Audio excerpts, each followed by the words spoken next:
Chittagong college ছাত্রলীগের সভাপতি সেক্রেটারিকে অবাঞ্ছিত ঘোষণা করল সাধারণ শিক্ষার্থী সহ কলেজ ছাত্রলীগের নেতাকর্মীরা। সোমবার সকালে 11টায় চট্টগ্রাম কলেজ ছাত্রলীগের সভাপতি মাহমুদুল করিম ও সাধারণ সম্পাদক সুভাষ মল্লিক সবুজকে কলেজ ছাত্র সংসদ প্রাঙ্গণে অবাঞ্ছিত ঘোষণা করে বিক্ষোভে ফেটে ওঠে কলেজের সাধারণ শিক্ষার্থী সহ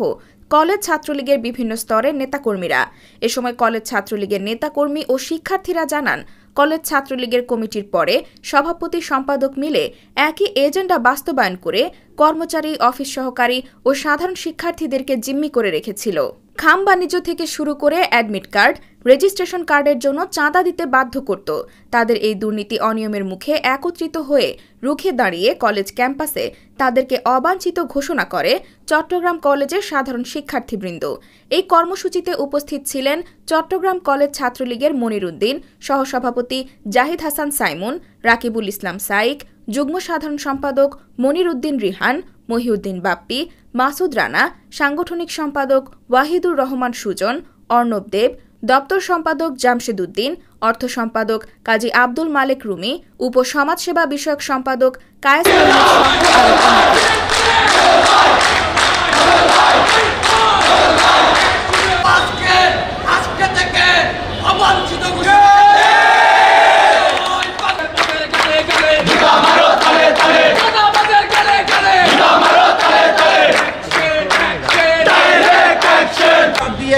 জিম্মে করে ঢাকা নিত যখন ডিপার্টমেন্ট থেকে টিচারদেরকে ভয় দেখিয়ে সাধারণ শিক্ষার্থীদের জিম্মিততা থেকে মুক্তি করার জন্য আজকের যে অবস্থান কর্মসূচি, এই অবস্থান কর্মসূচি হলো চট্টগ্রাম থাকবে না, টেন্ডারবাজি থাকবে না, সাদাবাজির আড্ডা বানিয়ে এবং সাধারণ শিক্ষার্থীকে জিম্মি করে বিভিন্ন পুড়িয়ে দাও রাস্তা না জ্বালিয়ে দাও, পুড়িয়ে দাও।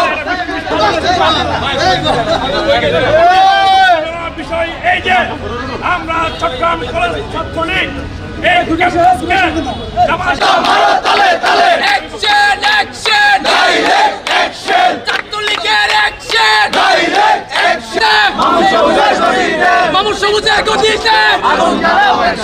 আগুন লাগাও একসাথে, গালে গালে